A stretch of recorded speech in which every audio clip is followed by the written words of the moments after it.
I am Erin Patton, metaphysical master in a millennial age, and it is my life's purpose to guide you and organizations along an enlightened path.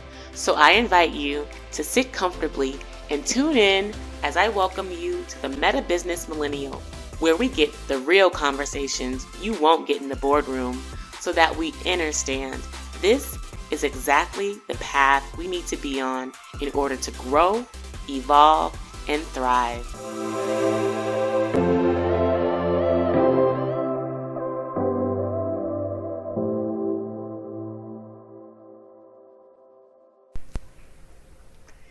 Greetings, I am Erin Patton, also known as Master L, and welcome to today's very special episode of the Meta Business Millennial podcast. I know I always say it's special because it is. It's always special, especially when I have guests on the show. And today I have a fantastic guest. But before I introduce him to you beautiful, loving audience members, I want to encourage you to follow me across social media at I am Erin Patton. And if you feel so called and so moved by this conversation, certainly share this message with a friend, this video, this recording. Leave us some comments. We really want to hear from you. So without further ado, I want to welcome who I consider now like a friend, a dear friend, Markus Neukom, to the show. He is a steward of stillness. And so I want to allow Markus to do the describing of what the steward of stillness is, if you don't mind. Hey, thank you so much for having me here. Yes. It's a great pleasure. You see, what a steward of stillness is, let me actually lead with a little bit of a backstory. If we had spoken a year ago, Erin, I would have introduced myself as a seasoned executive coach and a business consultant. Because that's what I was. That's what I thought you were going to say. That's exactly what I was. When I arrived in the US a year ago, I arrived here with two questions. Why am I here? And why am I here? And this actually fits beautifully in your metaphysics. Because metaphysics is basically everything beyond physical. Exactly. So interestingly enough, the second question, why am I here, was why am I here alive? That was way easier for me to answer than why am I here in the US? Because everyone asked me, why did you leave Switzerland? I said, basically I came here for 3 months and everything became, turned out a little bit different. So now I'm here. And the steward of stillness, as you can imagine, as a business consultant and an executive coach, you're always adding to a client, be it, strategies, tactics, concepts. So let's be honest, basically you're adding to the noise that's already existence, right? And when I understood that I'm the steward of stillness and that I'm actually stillness myself, I realized, gosh, it is not stillness in terms of inactivity or, you do yoga, you do meditation, so do I. And that's where we go into nothingness. But stillness is not nothingness. Right. Stillness literally means it's coherence. And this is usually what I experience when I meet someone. It's almost like a cloak is coming over us. All the noise, all the depressing moments that have just been active moments ago are kept outside. And it's almost like it's just us. And stillness for me really is a coherence between thought, which is usually very troublesome for most people, right? There's like a windmill going on, and then you have the heart. And stillness for me is the coherence between thought and heart, which then opens the channel to your soul. Yeah. And this is what I am the steward of. I love My that. job is to help people to come into coherence between their racing thoughts, which are usually not so positive, as we know, with their heart in coherence, and that opens the voice to the soul. And you know what's so fascinating, Erin? Quite often, it's the first time people actually hear their soul speaking to them, which is so touching. And I love this. I just had to sit with it because I was recalling the first time I could hear my soul speak to me. And the first thing that comes up for me around that was the safety. You know, our soul in many ways is our inner child, for people who need a little bit more context around that. And a lot of times it's been punished. Like you said, those thoughts aren't generally the good thoughts that's going through our mind. So there's a lot of punishment, there's a lot of abuse, there's a lot of running from. And so the soul or the inner child is just wanting to be safe. And so speaking, oftentimes, especially our truth, I mean, the soul is only going to speak truth, is scary. And so the soul rather be silent. And sometimes, I can't even imagine a life like this, where you go through your entire life and never hear yourself speak to yourself, never hear your soul speak. What a waste of a life. It's actually interesting. I've been listening to you very carefully. And I was kind of waiting for that moment when you actually make a separation between the inner child and the soul, because they're not the same.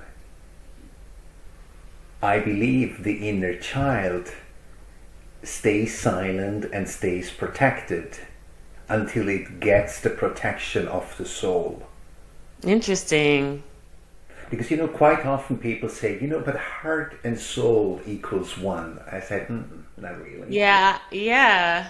Inner child and soul equals one? Not really. Yeah. So it is a very interesting distinction between the two.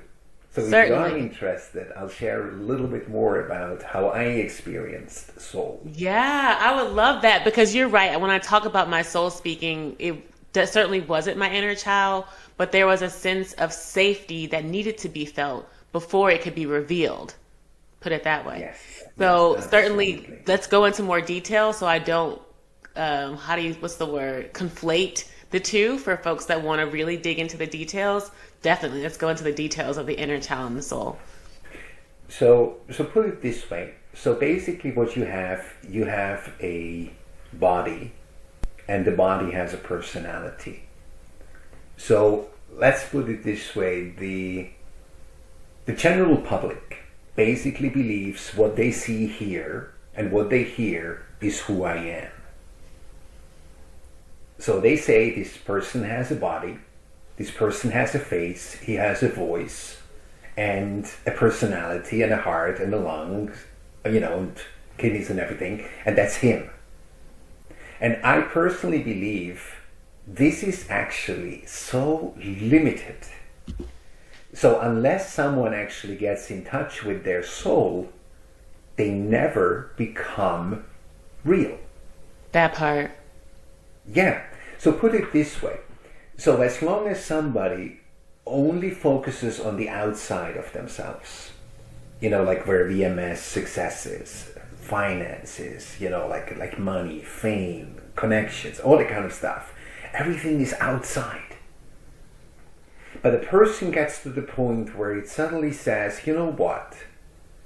Is this as good as it gets? Or is there more? And I can tell you, Aaron, it took me until a couple of weeks ago until I understood what the more is. The more is the connection to our soul. That part. And I believe most people actually die without even having heard the song of their own soul. Yes. You might have heard that metaphor, most people die with the music still playing in them. And I never heard that. The music is the soul. Yeah. So I'd love to repeat it if you never heard it. Most people die with the music still playing in them. And that's the soul. That's the soul. So what I realized was we have such a body cult in our society. It's all about the outer appearance. And inside, it's actually very easy to see into somebody and it's looking into somebody's eyes. And if you look into most eyes, it's dark, it's dull, it's sad. And the reason is because the more has not been accessed. So what I realized is everyone is born with a soul. And, you know, if you do believe in metaphysics, which you're extremely strong opponent of, the soul has been alive many, many, many more lifetimes than this one, right? Mm-hmm. And I second what you said about the inner child, because the soul actually has experienced abuse in previous lifetimes. Mm-hmm.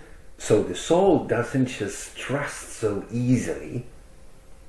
So basically what happens is, until, and then I use terms which are very important to understand, I came to understand that the body, like what we call personality and everything, is the vessel for the soul.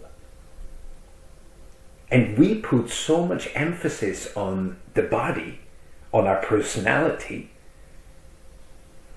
And let's be honest, when people talk about, you know, what the human being is all about, they say it's the mind, the brain, it's the heart, and it's the gut.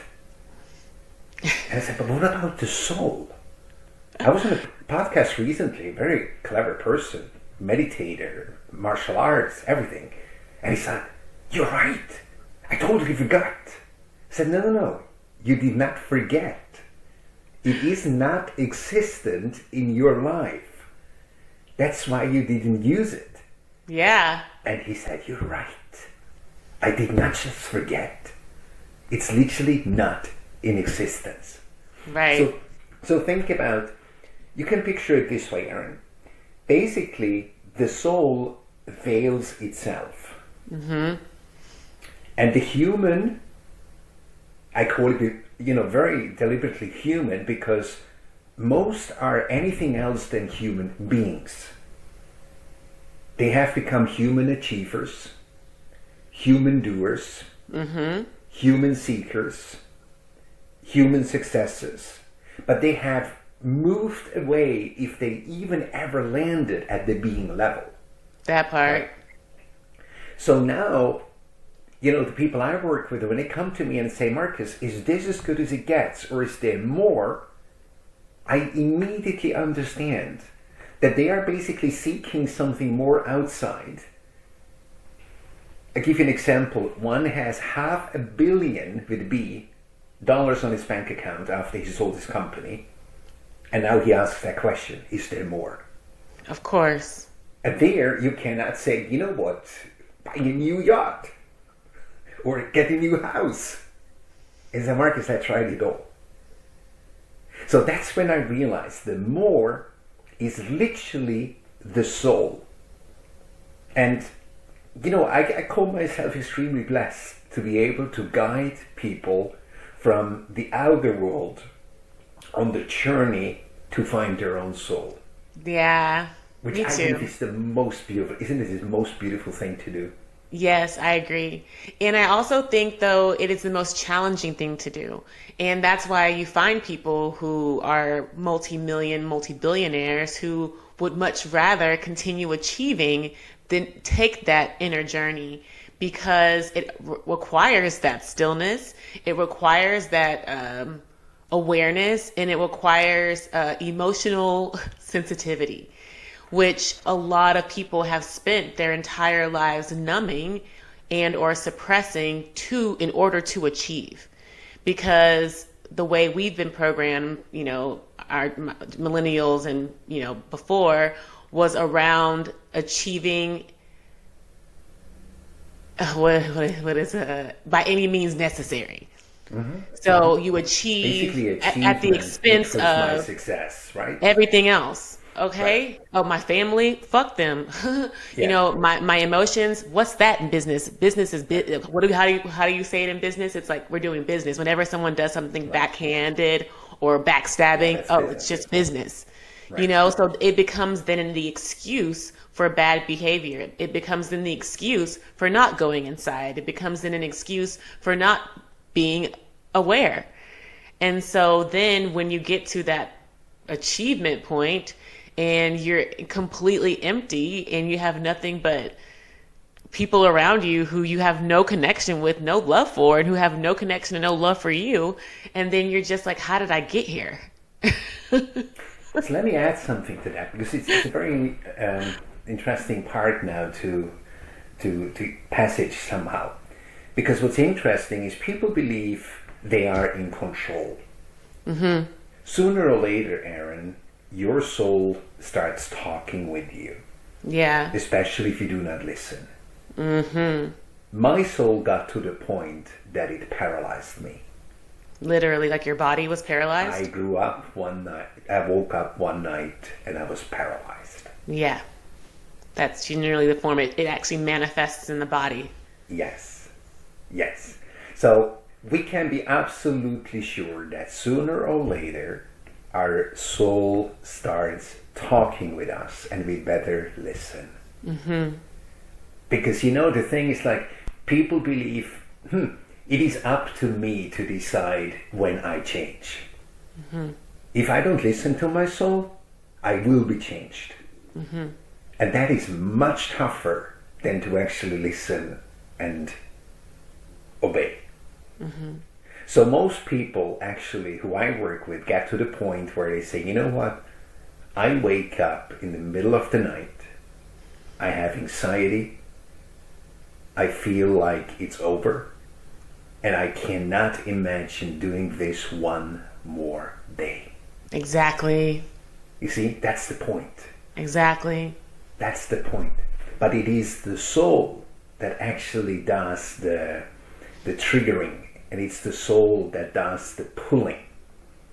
So sometimes when I'm a little bit more playful, I explain it like this. When I meet someone, Aaron, I meet first and foremost that person's soul, because I'm a soul whisperer. And when I meet that soul starts talking with me. And what's interesting, the soul suddenly says, Marcus, when you dare to show up as the soul, that seems to be safe, right? Now we get back to your example of safety. Yes. And I get very emotional, because that's when the soul says, you know what? It might be safe for me as well to land in that person. Yes. And I say, yeah, absolutely. And then the soul invites me to basically speak with the human, the vessel, who feels it's the alpha and the omega, not realizing that it's basically drying out, that it's dying in front of everyone else's eyes, mm-hmm. believing that that's all there is. Mm-hmm. And the soul says, no, Aaron, this cannot be it. You have not found me yet. That part. I am your soul. I am your essence. Yeah. Yeah, I'm deliberately kind of childlike, because I believe the soul is kind of childlike. Of course. It is extremely tender. And, no miracle, soul is usually female. Interesting you say that, because I really feel like soul can be both. I've actually been channeling my soul recently, and I have a very masculine soul, and it makes sense for me because now I'm so adept in this business stuff, but here I am in this incredibly feminine body. So it allows that balance for me. So I wanted to say something about the masculine feminine aspect too. So I'm glad you brought that up, because that piece about safety is really about a healthy masculine. And what's interesting, especially in business and dealing with business, is we're all thinking it's so masculine. We're all thinking it's so driven, and it very much is, but in many ways, for lack of better words, in an imbalanced way, or what a lot of people call a toxic way. And so what's really a healthy and a non-toxic kind of masculine way of being is feeling safe, feeling secure, having healthy boundaries. That actually is what the healthy masculine does. And so that gives, like, to your point, the feminine soul, if that's the case for maybe you or other folks listening, a place to land.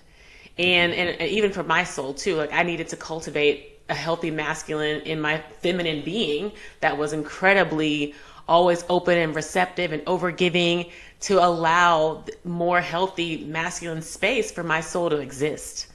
And so I think a lot of women who are, of course, listeners to my show struggle a lot with that, being able to, first of all, hear their own voice, because they're so bombarded with external noise about you're fat, your butt's too flat, your boob's too small, you know what I mean, your face too wrinkled, you know what I'm saying, you're a bad mom, you have too many, there's just so many, external pressures for women that have nothing even to do with their work, but they're still showing up to work, still showing up for their businesses, still showing up for their partners.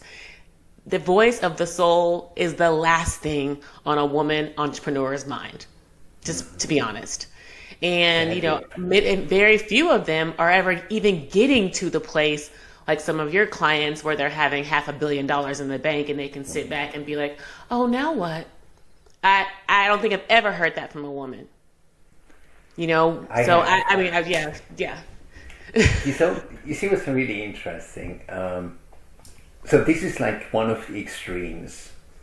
But the other ones where your audience definitely can identify much more are the ones who say, you know what, this is like a glass ceiling and I just can't push through it, right?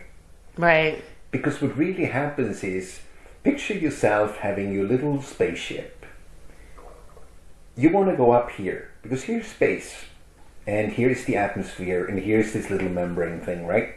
So when you want to go here. So you go up with the little spaceship and you get here, and here you say, oops, it's getting too high, too hot, and then you go down again to your little base. Then you go up again, and as you can see, I do it a little bit faster. You never go up as high as you did in the very beginning. And suddenly you stop and say, you know what? That's it. That's as good as it gets. And that is the danger zone for me. So when I work with women, I believe the most liberating message, Aaron, I can give them is stop being like a man. Period. Full stop. Do not try to emulate them. Do not try to copy them. Do not try to beat them. Business, was it maybe 70% male, 80% male, 20-30% female, right? Especially if you are in corporate. That's where I experienced very strongly. And especially in leadership roles. Absolutely. And I said to my colleagues, if there were peers or clients, I said to them, look, the real strength lies in your femininity. But for that, you need to take that journey inside. Yes. Because unless you have the foundation of that feminine strength, you're absolutely hopeless and helpless out there. Because the male toxicity can be so overpowering with absolutely no base. A man can just be absolutely louder than a woman, and the woman shrinks. It's only voice, if you think about it. It's because unless you have found that solid ground, that solid foundation. When I was a business consultant and the executive coaching thing, I always said to my clients, look, if you're looking for someone to help you fix your buildings above the foundation, I'll have some really good addresses. It's not me. But if you get to that point where you say, you know what, all this cosmetic BS doesn't really get me anywhere, but I am willing to look into the foundation of my life and my business and whatever I'm doing, right? That's where I am the right person. So basically what I've done is I flipped it and I said, okay, if this is the foundation and if this is the, the surface, so I flipped it And I said, if this is the outside, then the foundation is the inside. So I basically used the business consulting and executive coaching understanding, flipped it, and now is what I'm doing as a steward of stillness. Yes. And I think this is a really good time for you to continue. I'm not trying to interrupt you, but I think this is a great transition into the imposter syndrome conversation. Sure. Because we were talking about the women not being like men, and I've done actually a few podcasts on this around, work like a man, like don't, I've had so many things around it, like how so many, and I talk to this to my team too, like if you even look at women CEOs, they're generally buzz cutted, suited up, and likely not even married to a man. You know what I'm saying? Like they've completely shapeshift in order to get to where they are. So sad. And so I would love to dig more into this imposter syndrome conversation, because even I teach the feminine flow, women may even feel imposterous in that because they never really practice it. So it feels so unnatural. It feels imposterish. So yeah, I want to hear you talk more about this. So let's go back to that place where I mentioned at the very beginning. In COVID, I was sitting on my 2-seater swing chair, and I was a seasoned coach and a seasoned consultant, Aaron. And I was sitting there having a conversation with the universe. And I said, what does actually give me the right to coach one more soul? Because I am at that point where I literally doubt not only what I am and what I do, but who I am. Mm-hmm. And so I asked if the answer was yes, I should do it, I should continue. And then I asked, should I even continue posting on LinkedIn? At that time I was really active. And I asked for 10 different topics. And the number 7 hit me like this, like a flash. Imposter syndrome. So I started doing research, started writing about research. And you can tell when I talk about I did research, I wasn't so familiar with it. I only found out that through COVID, through the depression that followed in COVID, which I did not even detect. And I'm specialized in burnout, and I didn't even get my own burnout. It was number 3, by the way. So that should have been a message enough. Yeah. So I started writing about burnout and about imposter syndrome, which is very close to burnout sometimes. Yeah. And the feedback was incredible. Until 2 of my dear friends reached out to me, male friends, and said, Markus, the symptoms, yes. The cause, imposter syndrome, not so much. So then I thought, what if I've been actually working on something all my career, but it's not what people believe it is? So I'll take you on this mental journey. And I suddenly had an epiphany, Aaron. As long as you call it imposter syndrome, as long as you believe you're suffering from imposter syndrome, pardon my French, but you're screwed. As soon as you buy into the concept of imposter syndrome, you're cooked. Yeah. So really, it's like the self-fulfilling prophecy. Yes, whoever is here, it's actually much worse, and I go into detail very soon. So whoever watches and listens to us, please, please, please hear me really well. If you buy into the concept of imposter syndrome, you're screwed and you're cooked. Literally, I can't put it more nicely.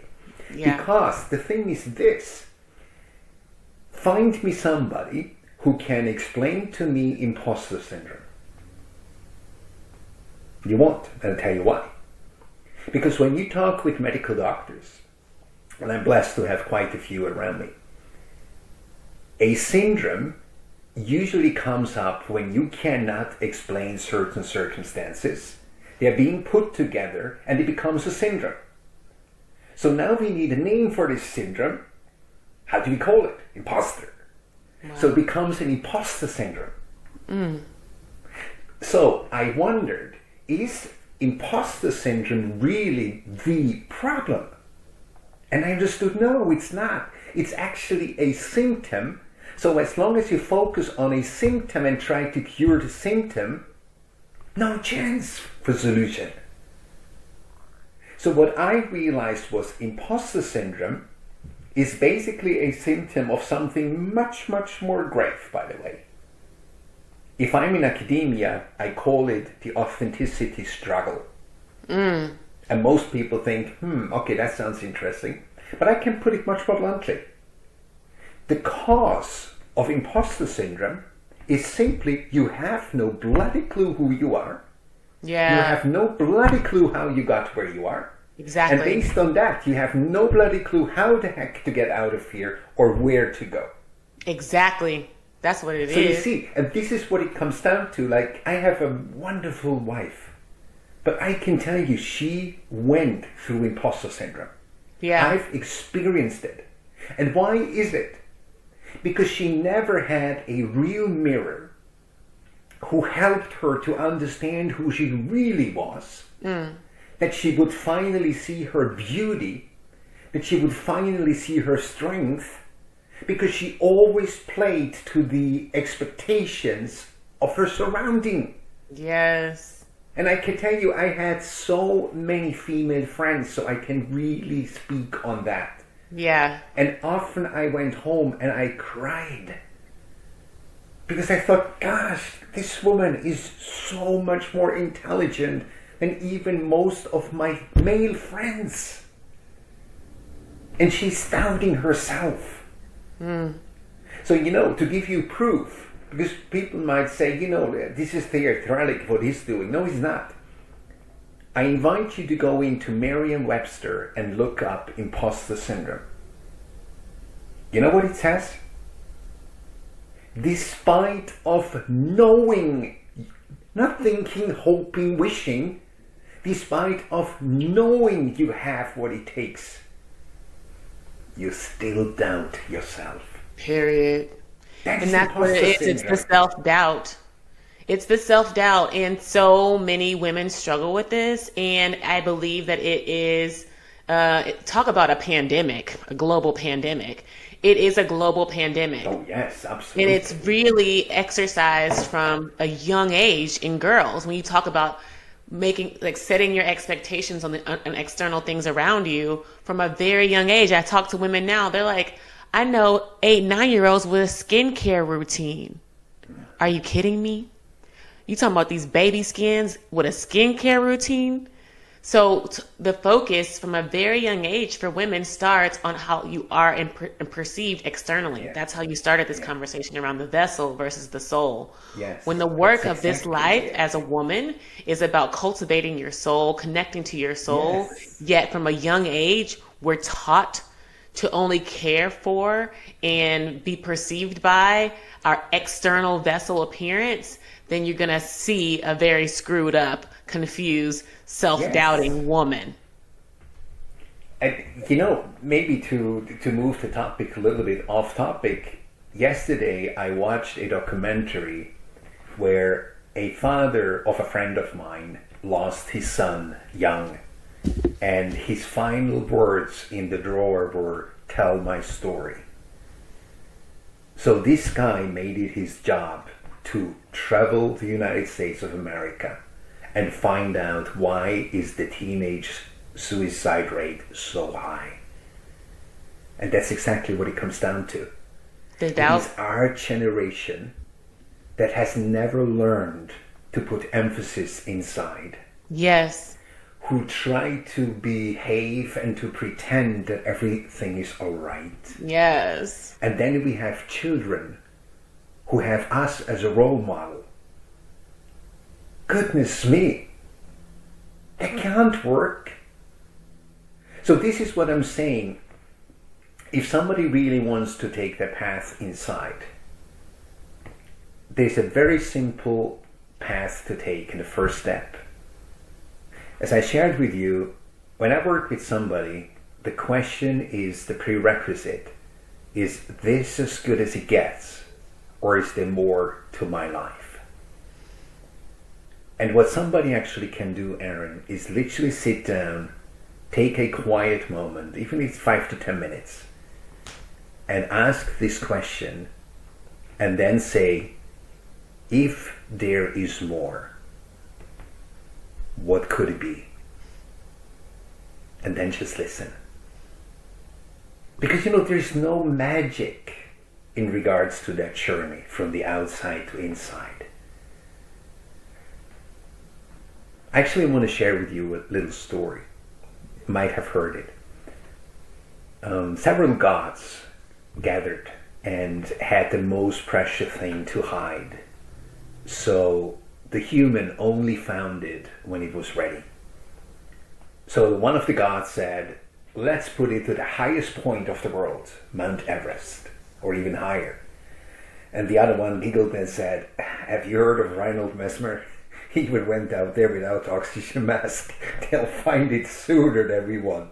Okay, the other one said, let's put it to the deepest place in the water. Said, yeah, Jacques Cousteau, very nice. Let's put it to the furthest away in the Amazon. Said, yeah, have you talked to humans? They get everywhere if they want to find something external. So they got frustrated. So the chief gods finally said, you know what? There's actually one place where no one will go to unless they're ready. You know where it is? Inside. Exactly. Exactly. And if somebody hears that story, and if they realize, I have went to Mount Kilimanjaro. Literally. I have went to the depth of the sea. I went snorkeling and everything. Yeah. And I walked, what's it called? These walks. I just forgot the walks. But then they realized, gosh, there is not the answer. Like I had people, my friends, they went to India. So they came back, talked with me. And I said, honestly, you wouldn't have had to go to India because the answer is inside. Yes. And that's what it comes down to. Yeah. So when you hear, whoever listens to us or watches our show here, when you get that voice, is this as good as it gets or is there more? Literally ask, what is it? What is it? I want to listen. I want to learn.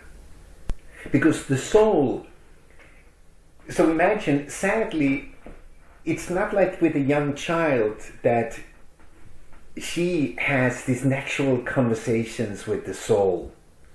The soul has to get to a point first where it's almost suffocated, where it's almost like dying of thirst and of hunger for realness, that it actually only talks before it really suffocates. Yeah. Think about that. Yeah. And then to listen, I believe, is the only thing to do. So literally, it's almost like you hear a voice and it says, Aaron, Aaron, Aaron. And all you can say is, I'm here. Yeah. Please speak. Yeah. That's what the soul is all about. I love so much what you were saying about just talking about the soul and going into the soul, and it just spoke to me so much because I mean, for me it's a lot, but I've traveled to over 30 countries, and I remember I spent so much of my youth just like I was searching for myself. When you talked about the scuba diving, like I dove the Great Barrier Reef, like I went to India multiple times, like I went to South Korea to get my Tai Chi designation. Like I did all of these things to try to unlock, I guess, something inside of me, when all that it really took were these incredible, stressful, traumatic, if you will, situations in my life, whether it was, my father's unexpected death, or my mother, in dealing with her illness, or my son in the custody battle that I've shared with you, where he's been away from me now for 2 months. And, it's been actually my life that's awakened my soul. And I've come to understand that, especially, what I'm going through now, with the custody situation. It's taking me to another level. It's like, even as you have these awakenings, because people are like, oh, okay, I can hear the voice of my soul. Well, sister, that soul is, you said, it's ancient, it's eternal, so it's going to always have things to say. So you get to one level, and then you got to unlock another one. And especially in this day and time where our world is, it requires leadership. And we see the dire state of our economy, our political system. Everything is falling apart because it's making way for new earth leadership. And so the souls that are taking on these challenges and these lessons and allowing the voice to come out and be heard authentically, truthfully, and receive those downloads from God, from universe, will be the ones to lead. And that's why I love doing this show. Like you said, I love working with people and unlocking their soul, because I actually understand the purpose of the work. Yeah, the purpose is not for us to sit in the Himalayas and be like monks and distance ourselves from society. The purpose to actually be a leader of society, and actually be a leader into how we can better live and operate and love on and create the harmonious planet that we've always dreamed of. Like, it's no, I would say, coincidence that when we're kids, we all dream about living in harmony. Like what Martin Luther King always talked about, like his dream has been everyone's dream. Like, why can't I just get along with my family? Why can't I just get along with my friends? Why can't I just get along with my neighbors? Why is it so fucking hard? Mm-hmm. Yeah, because so it's a letter word. It's a 3-letter word. It's ego. Ego. And then Course of Miracles, ego stands for edging God out. The more that we push away that which is true, that more that we push away that which is love, that which we push away that which is real, then the ego exists, like you said. Yeah. So and when it's not brought into balance, when it's not brought into an alignment, then we don't have that harmony. Right. So you can pretty much say, if ego is at play at a high level, that's an absolute equivalent and a proof for a missing soul. Mm-hmm. Because as soon as the soul starts becoming active and at least sometimes gets the seat at the driver's side, you actually can tell the change and the difference in a human being. Yeah. And you know, Erin, there's actually one reason why I love to come on shows like yours. Because I believe, you mentioned the economy, you mentioned political land right now. I believe our times are so dire, and they require strong, authentic, vulnerable, and female voices who are grounded. Because let's be honest, if I look at the political as well as economical world, it's ruled by men. Yeah. Who honestly don't have much of a clue what they're talking about. Yeah, that's obvious. Let's be honest. And they're the only ones who get to talk. Mm-hmm.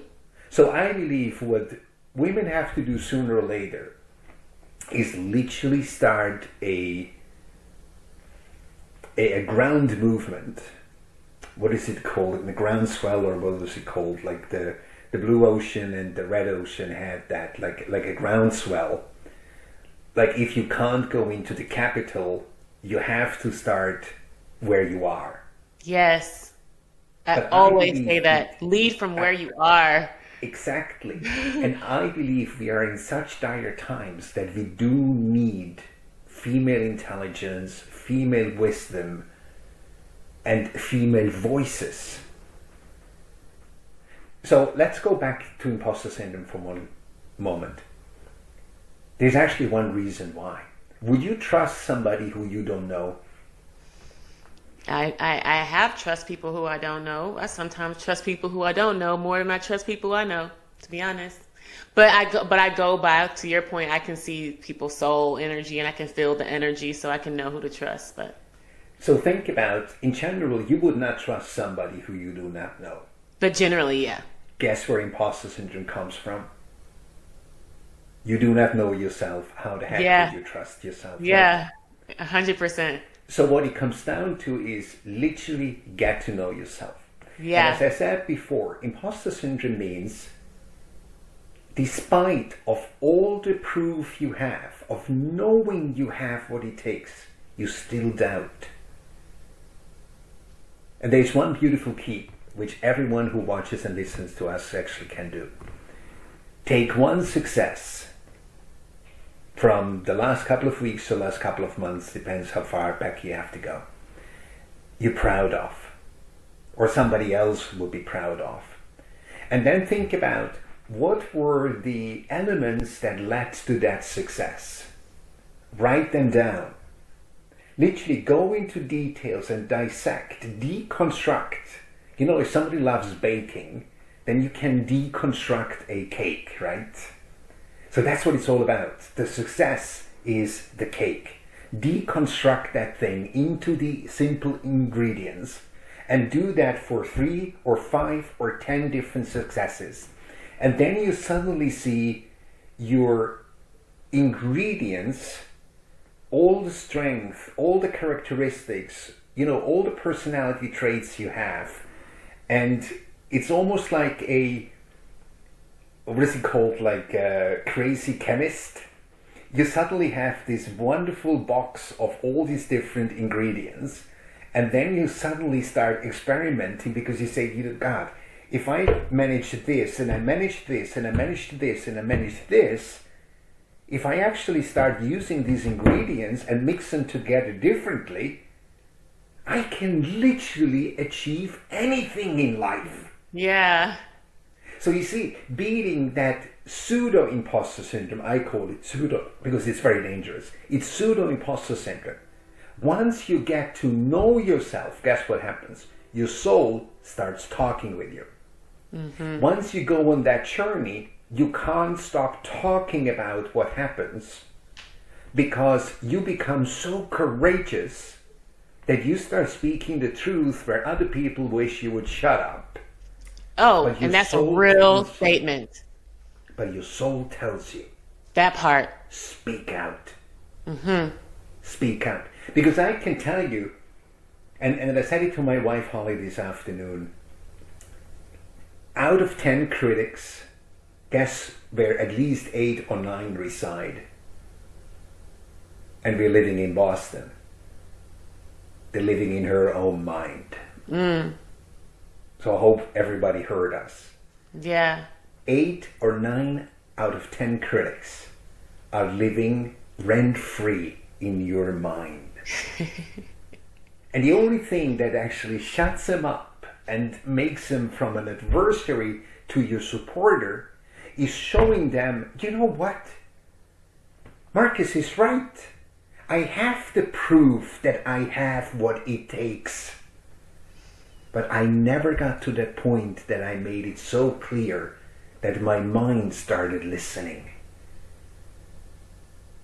Because, you know, if you run from success to success to success to success, it's like a fleeting melody and the mind never has to listen. Mm. What the little girl was taught in the very beginning, just be nice, smile, and don't speak, that has become a programming. But over time, that little girl grew up, celebrated successes. No, she did not celebrate. That's the problem. Oh, she wow. never made it aware of what actually has happened.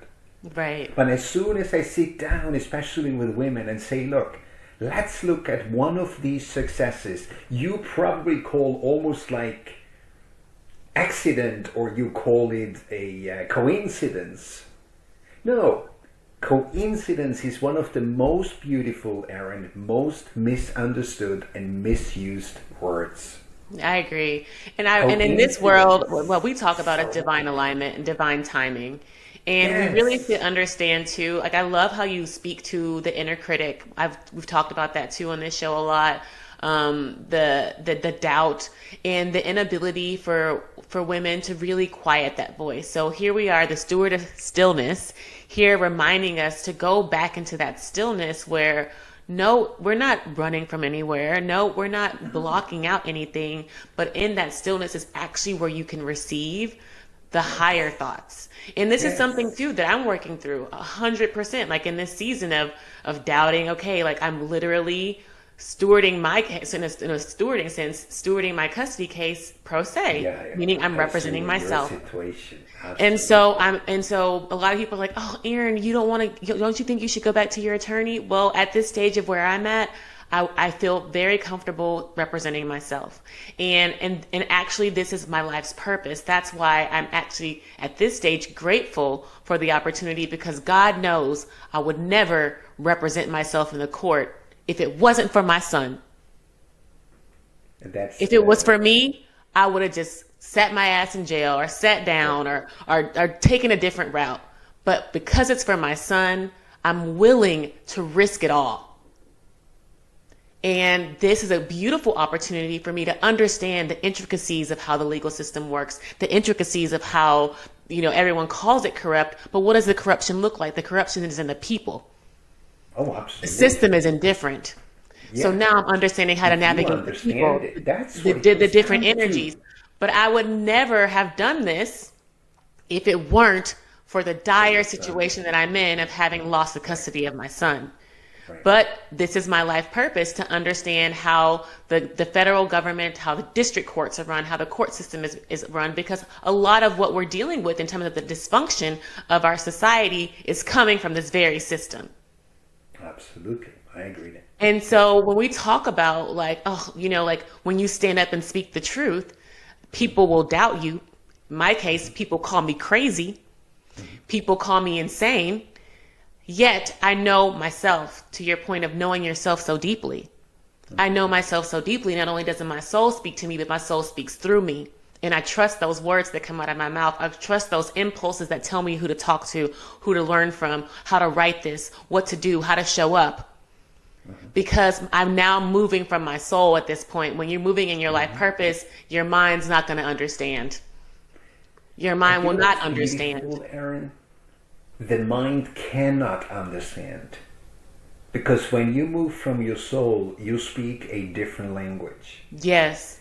You used something beautifully before. Soul is ancient. The language you speak when your soul starts teaching you that language is almost if my mind grew up in German and I speak English and my mind is absolutely helpless. Because it can't understand a word I'm saying. Right. So picture this. It's very much the same with the voice of the soul. Right. Your mind literally shuts up. Mm-hmm. But when you go into battle with your mind, oh, you lost before you started. Yeah. Yes. And that's the healing work.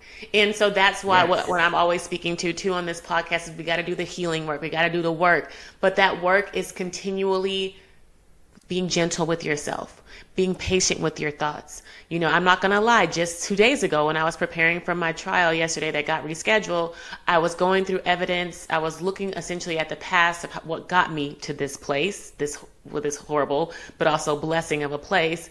And I yelled and screamed, I hate myself. Because I just couldn't believe that I allowed someone to treat me this way, to put me in this position. So we do have those moments where we go back to that self-doubt, where we go back to that self-punishment. I myself experienced it. And I just have to come back to, okay, as soon as I did that, I finished my work, and then I went and I did my abundance meditation to really reframe my thoughts and my thinking around love and the truth of who I am. And we just always have to come back to that. We will have those moments of doubt. I'm not perfect. We're not perfect. We're woman. We're man. We're here to learn and grow. But in those moments of doubt, you have to have whatever that compass is to guide you back to your true north. Every single time. And now imagine if you found that axis. Because, I believe Western medicine has it absolutely upside down. How many women do you know who would say they're traumatized? I don't know too many. I think I'm the only one that I know that publicly says things like this. Oh, I know. I say it on my podcast. I'm dealing with a lot of trauma. Like I actually did declare to the court that I'm under. Now I'm working with a therapist for PTSD because of my child being taken from me. So I'm very open about what I'm experiencing because it's real. I can tell you, if 10 women listen to our conversation, 8 or 9 have nodded when I ask how many of them are traumatized. Yeah. At least. But I would love to leave a piece of liberation. And I always actually only discovered that yesterday in my own healing. When the Western world talks about being traumatized, they're actually lying. Because you are not traumatized. You are carrying a trauma. Oh, I love that reframing. Think about that. So I saw it on my shoulder. It was here, it was the trauma on my arm and my shoulder. And I spoke with the universe and I asked, am I correct that because I identify with what trauma came to my life or into my life, that I kind of almost like attached it to me? Yeah. But in all reality, there is a very thin space between the trauma and me. Ooh, I love that. And the universe smiled and said, you're absolutely right. I love that. So the trauma never affects the soul. The soul it just is blocks whole. It. Not so much. Not so much. So let's stay here for a moment because this, I believe, is such a pivotal moment. Okay. So the soul is absolutely guarded. It's basically inside here, right? Solar plexus level. Let's call it, there's the flame. And the flame guards itself. It's always protected. But what we have is a nervous system. And the nervous system gets affected and impacted by the trauma. So now we in the Western world say our soul hurts and our soul is harmed. And our soul needs healing. Instead of understanding, no. The only thing we need to learn is not to identify ourselves with the trauma. To say, you know what, anything that happened, yes, it has impacted my nervous system. And you know, all the hippocampus and whatever you want to use. I don't like these terms too much. And understand that the soul is absolutely healed. So guess what happens? When the soul gets activated, Aaron, the soul is the most beautiful healer you can wish for. So the soul begins to heal your nervous system. That's where stillness comes into play. Like when I, speak with my friends or with my clients, I introduce them to the concept of the soul intelligence. So I basically introduce them to the intelligence of their soul, because the soul says, Markus, keep me out of the game for a moment. I do not trust this thing yet. But yeah, let's introduce the intelligence of me to the human. So they start communicating from a safe distance. And the more the soul understands, the human actually is really honest and truthful and wants that more. So the soul begins to come out more and more and begins to work. So now, when I was on that call this morning, I was asked, what is proof for what you're actually saying about your own methodology?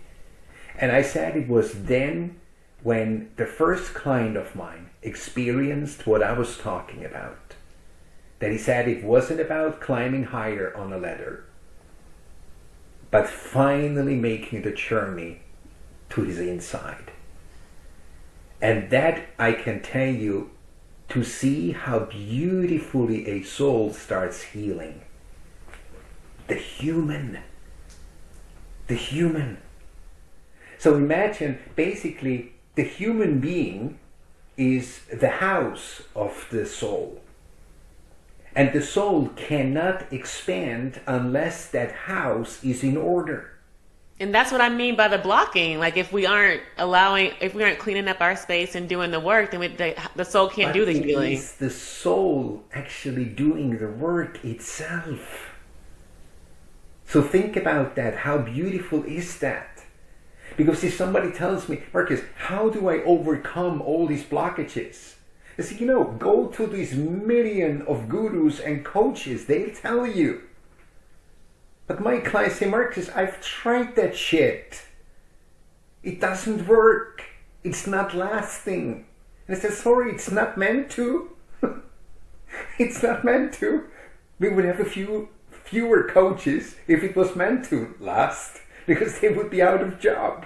Right. So they keep you in that rat race of, you have to repeat it, rinse and repeat, and repeat. I guess because they're not doing the soul work. I mean, because you certainly have to work on the blockages. You can't ignore it, but you have to also tap into what your soul wisdom is along the journey. And the beauty is quite often, by the way, when the soul starts doing its work, the actual blockages you believed were the blockages, Aaron, right, are not the ones.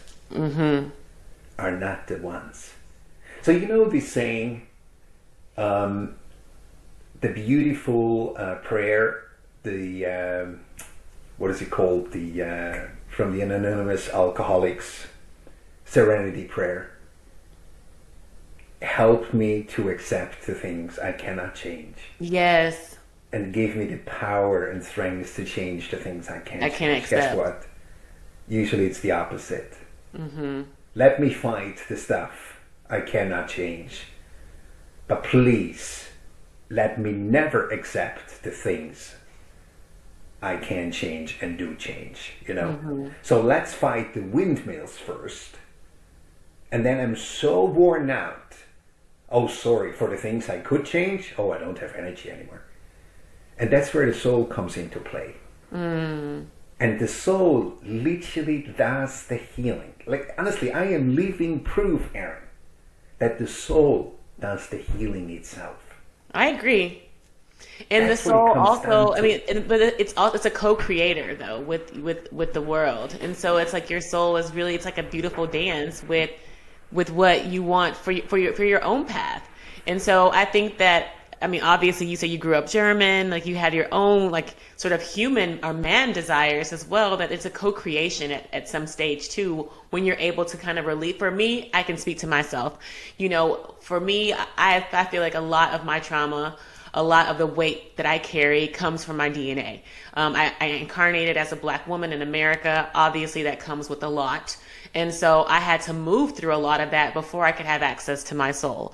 And now that I'm, have that clear communication channel, I'm still moving through a lot of this collective trauma, if you will, that I carry through my DNA linkage. And so I think that a lot of people, I don't want us to get too technical about it, but certainly I don't disagree with how Marcus is describing his journey. And I certainly don't think that what I'm saying is any different either. It's all just all language, we're all speaking the same language here, but essentially we want to have a deeper focus on who we truly are. And he was speaking to questioning. A question that I always am anchoring back to is, who am I? And when I'm asking who am I, that allows so much more of me to be revealed. Okay, who am I? Okay, am I this Black woman? Okay, am I this mother? Am I just a daughter or caregiver or a woman entrepreneur? No, it's so much deeper than that. Who am I? Like, I'm this divine being on a hero's journey. And then, okay, well, what does that look like? Who am I connected to? Then you start to look at your star family. It really can go on and on and on and on when you ask these questions of who am I. But certainly this line of questioning of self, this unlocking of self, this knowing of self is the key to accessing the soul power. Is essentially what we're speaking to here. Mm-hmm. Mm-hmm. Mm-hmm. I think the essential thing is to understand that most of our lives we're focusing on the outer world and we're trying to find the answers there. And the question is this as good as it gets, or is there more to my life? Exactly.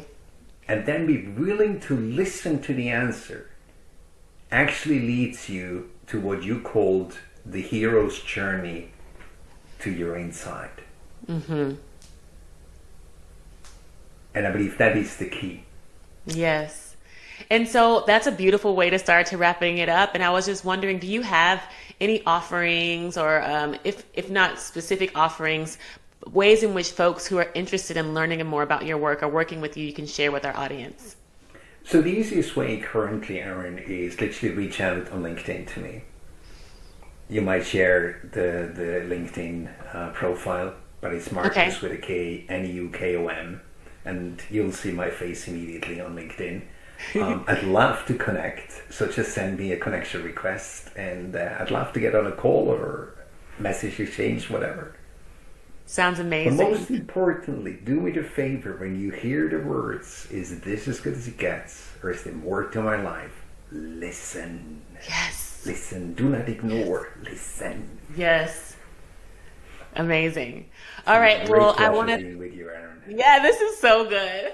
I just want to thank you so much for being on this show and offering so much, I would say, wisdom. I really didn't expect where this conversation would go. And, you know, Markus and I, we have connected on so many different ways through other people and ourselves. And I was just really just anticipating what we would discuss, and it was well beyond my expectations. So if you all made it this far, I know this is much longer than many of my usual podcasts, and you're still interested in working with me, you can find me across social media at I am Aaron Patton, or if you're just interested in my content in general, you can check more about my resources at my website, aaronpatton.com. And certainly I'd love to hear from all of you. And you know, if nothing else, continue to check out the Meta Business Millennial podcast. We're here weekly, and I wish you all so much love and light. Peace. Bye-bye. Did you really love this episode of the Meta Business Millennial podcast?